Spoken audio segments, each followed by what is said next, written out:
Dando início, então, à aula 11, nosso assunto é a eletrodinâmica. Então, a eletrodinâmica é uma parte da física que estuda a eletricidade, o aspecto dinâmico, né? Ou seja, o movimento constante das cargas elétricas. São as cargas elétricas que geram, né, a corrente elétrica. Então, para entendermos o que é corrente elétrica, é preciso lembrar que todos os corpos são feitos de átomos e elétrons livres, ou seja, os átomos são formados por prótons, né, no núcleo, e os nêutrons, e na eletrosfera os elétrons ficam girando. Então, os elétrons estão em várias camadas. E os elétrons da última camada é que são responsáveis pela corrente elétrica. Isso porque eles estão mais longe do núcleo do átomo. E quando recebem carga por meio de um gerador, que pode ser uma pilha, por exemplo, ou uma bateria de automóvel, eles se organizam e estabelecem um movimento ordenado em um determinado sentido. Aí temos, então, a corrente elétrica. Quando a gente tem um fio condutor, por exemplo, alguém vai fazer uma instalação em casa, compra um fio, nesse fio condutor existe não uma corrente assim que dê choque, mas uma pequena corrente com um movimento desordenado dos elétrons. Então ele não gera uma corrente. Para ver corrente elétrica é preciso que haja uma diferença de potencial, que a gente também chama de tensão, né? A tal da alta tensão, que é dada em volt, por exemplo, 110 volts, 120 volts, 220. Só assim é que as cargas conseguem se movimentar do potencial mais alto para o mais baixo, estabelecendo então uma corrente elétrica. Aqui meio que repetindo, né, como surge o movimento das cargas, os elétrons livres são estimulados a mover-se pelo condutor, o que gera corrente por causa de uma diferença de potencial, tá? DDP, ou também chamada de tensão elétrica. É a mesma grandeza, estabelecida entre as pontas do condutor. A DDP é estabelecida no condutor a partir de um campo elétrico que atravessa o material. Esse campo proporciona diferentes níveis de energia potencial, criando, portanto, a tensão necessária para gerar o movimento das cargas elétricas. Eu vou passar esse primeiro. Então, a corrente ela vai ter um sentido, né? Ela vai ter o sentido real ou convencional. O real ocorre nos condutores sólidos e é o movimento dos elétrons e acontece do polo negativo para o polo positivo, como mostra aqui, ó. Ele vai do polo negativo para o polo positivo. E o sentido convencional é o sentido da corrente elétrica, que corresponde ao sentido do campo elétrico, como a gente vê aqui, tá? Daí é do positivo para o negativo. Aqui seriam as cargas positivas que se deslocam, mas na verdade o sentido real é que vale, né? Porque os elétrons é que vão gerar a corrente elétrica, o movimento dos elétrons. Então, aqui tem um movimento desordenado, né? Que não gera a corrente, e aí depois fazendo uma diferença de potencial, né? Que pode ser uma pilha. Aí o movimento desses elétrons vai ser ordenado do polo negativo para o polo positivo. Então, analisando essa figura aqui da lâmpada, a corrente real, ela vai do negativo, vem, passa aqui pela lâmpada, acende a lâmpada e retorna. Já a corrente convencional faz esse sentido aqui, sentido contrário.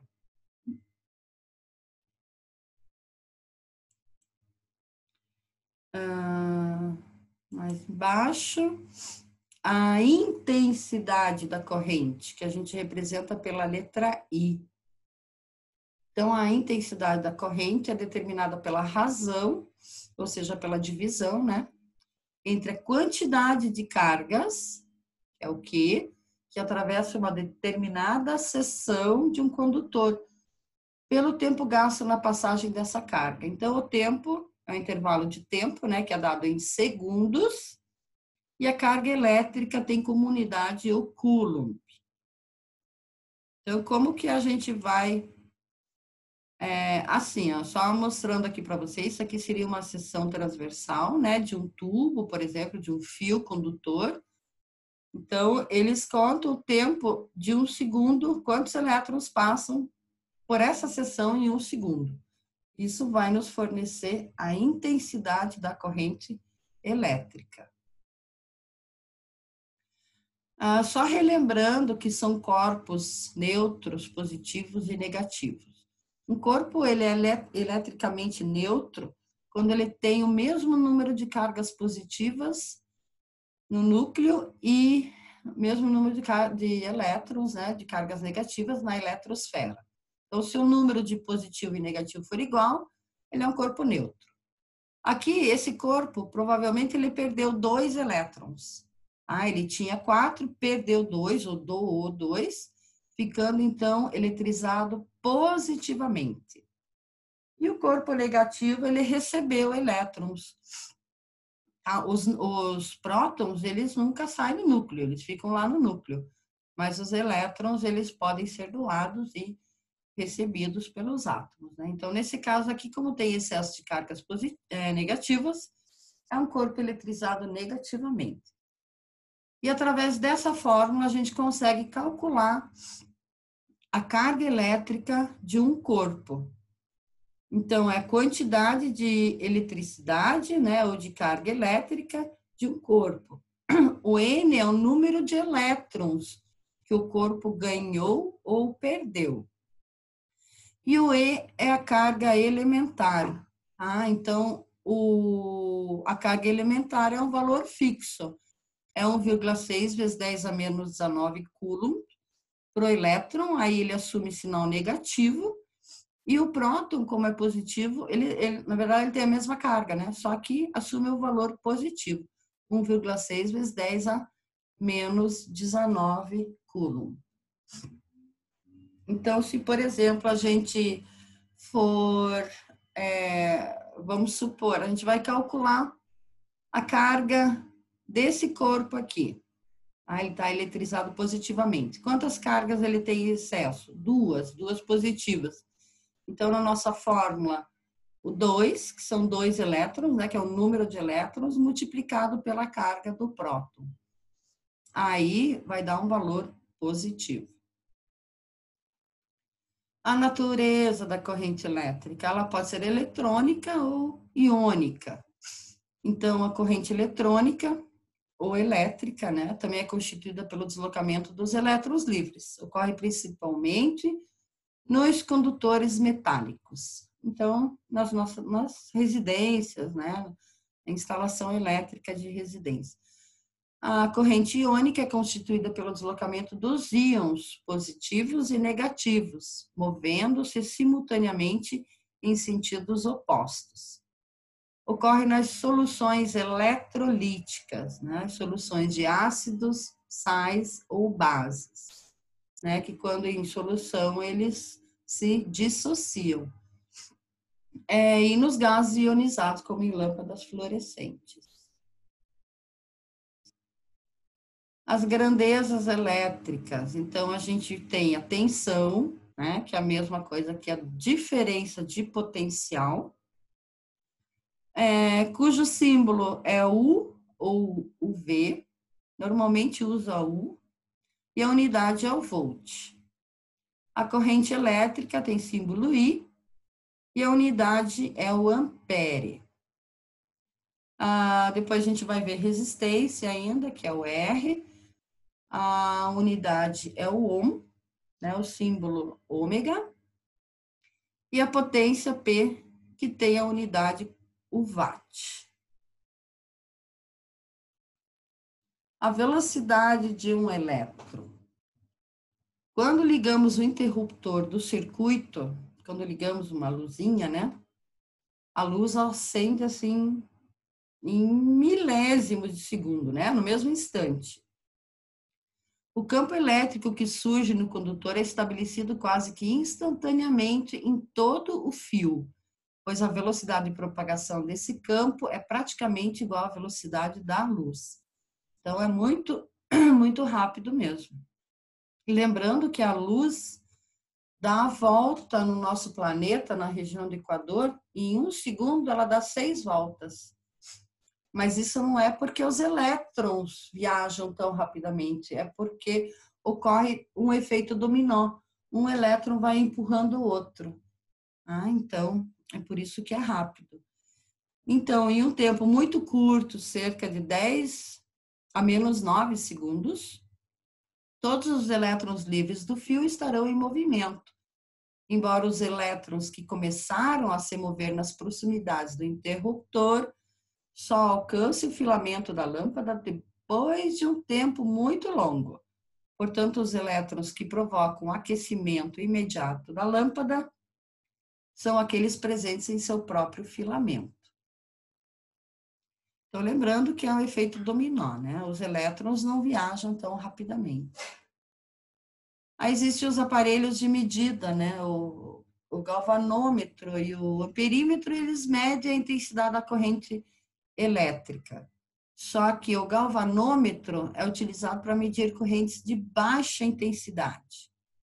O mais comum é chamar de galvanômetro de bobina, e consiste em um sistema que utiliza fenômenos eletromagnéticos para mover um ponteiro para determinadas graduações, de acordo com a corrente que circula no dispositivo. Isso é muito comum, né? Quem faz instalação usar esses amperímetros e voltímetros. E o amperímetro, se desejarmos medir correntes de intensidades elevadas, é mais comum utilizarmos o amperímetro. O símbolo utilizado para representar amperímetros é mostrado na figura abaixo, nessa aqui, ó. Então, tem vários tipos, né? Já tem os digitais, mas esse era um dos primeiros. O voltímetro, eu ver aqui, né? É um instrumento de medida da diferença de potencial, ou seja, a tensão, né, que existe entre os terminais de um fio condutor. É dotado de duas extremidades de medição, por meio das quais se pode medir a tensão nos terminais de uma fonte de tensão constante. Então, entre dois pontos quaisquer de um circuito elétrico ou ainda entre qualquer ponto e a referência. Existe a corrente contínua e a corrente alternada. A alternada, nesse tipo de corrente, o fluxo de elétrons que carrega a energia elétrica dentro de um fio não segue um único sentido. Ora os elétrons vão para frente, ora vão para trás, mudando de rota 120 vezes por segundo. Essa variação é fundamental, pois os transformadores que existem numa linha de transmissão só funcionam recebendo esse fluxo de elétrons alternado. E dentro do transformador, a voltagem da energia transmitida é aumentada, permitindo que ela viaje longe, desde uma usina até a sua casa. E a corrente contínua, aqui o fluxo de elétrons passa pelo fio sempre no mesmo sentido. Como não há alternância, essa corrente não é aceita pelos transformadores e não ganha voltagem maior. O resultado, a energia elétrica não pode seguir muito longe. Por isso, a corrente contínua é usada em pilhas e baterias, ou para percorrer circuitos internos de aparelhos elétricos, como um chuveiro, por exemplo. Mas ela não serve para transportar energia entre uma usina e uma cidade. Geralmente as usinas ficam afastadas, né? Então, não tem como. Então, essa é a corrente alternada, onde o transformador consegue, então, aumentar a tensão da corrente. E os efeitos da corrente elétrica, o efeito térmico, que também é chamado de efeito Joule, acontece nas resistências de chuveiro, de torneira elétrica, de aquecedores, de ferro de passar roupa. Tá? Então, quando a gente fala efeito térmico, lembrando do efeito Joule. Ele surge dos inúmeros choques dos elétrons de um condutor quando ele é percorrido por uma corrente elétrica. Quando os átomos recebem energia, eles passam a vibrar com mais intensidade. E quanto maior a vibração, maior é a temperatura do condutor. As resistências, elas são todas enroladinhas, né, assim, e elas fazem com que seja mais difícil atravessar essa resistência. Então, o choque desses elétrons é que aumenta a temperatura da resistência, aquecendo consequentemente a água ou o ambiente, né? O aumento de temperatura é observado com o aquecimento do condutor. Esse efeito é aplicado nos aquecedores em geral, como os chuveiros elétricos. Efeito fisiológico, né, são os choques. Então, o efeito fisiológico acontece quando há passagem de corrente elétrica pelo organismo dos seres vivos. E, normalmente, a gente leva o choque na mão, né? Aí, o choque atravessa a mão, passa pelo peito, ali perto do coração, e sai pela outra mão. Então, se for pelo pé, né, ele vai atravessar o corpo também. Ele atua no sistema nervoso, fazendo com que o corpo tenha contrações musculares. Lembrando que o coração também é um músculo, né? Configurando aquilo que conhecemos como choque elétrico. A condição básica para que aconteça um choque elétrico é provocar uma diferença de potencial.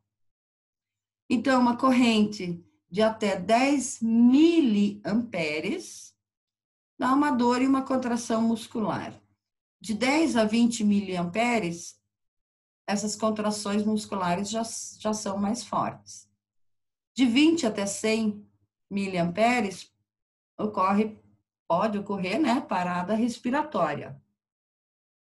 De 100 miliamperes até 3 amperes, ocorre fibrilação ventricular no coração, né, que pode ser fatal.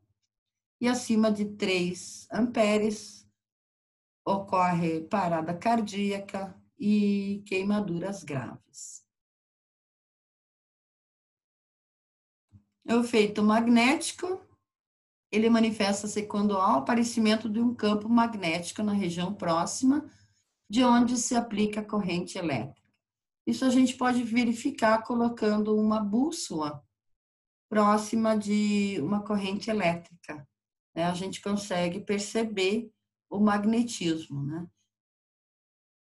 E o efeito químico, ocorrem determinadas reações químicas quando elas são percorridas por uma corrente elétrica.